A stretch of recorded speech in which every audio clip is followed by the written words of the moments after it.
अब मैं बहुत ही अहम दवाई का ज़िक्र करने लगा हूँ, वह है मेंथा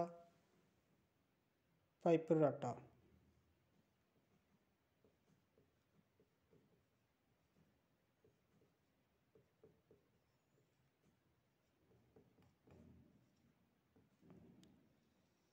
इसका जो तारुफ़ है बहुत ही मुख्तसर है, लेकिन बहुत काम की दवाई है कि जब बारिश हो जाती है और नमी हो जाती है फ़ज़ा के अंदर, तो उस वक्त जो खांसी पैदा होती है वो आम दवाइयों से ठीक नहीं होती।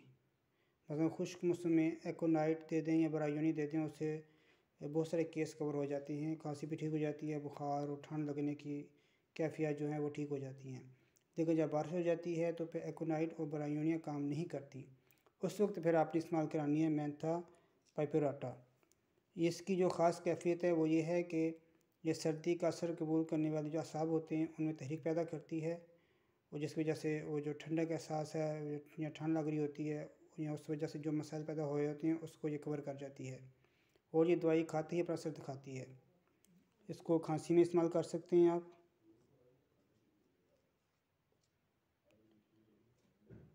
या इसकी खांसी की जो ख़ास अलामत है वो ये है कि ये धुंध में बढ़ जाती है, और इसके अलावा बोलने से भी इसकी खांसी में इजाफ़ा हो जाता है। तो इसकी जो ताकत है वो आप इसको 30 ताकत में इस्तेमाल करें, और इसकी 1 या 2 खुराकें काफ़ी होती हैं, ज़्यादा इसका इस्तेमाल नहीं करवाना।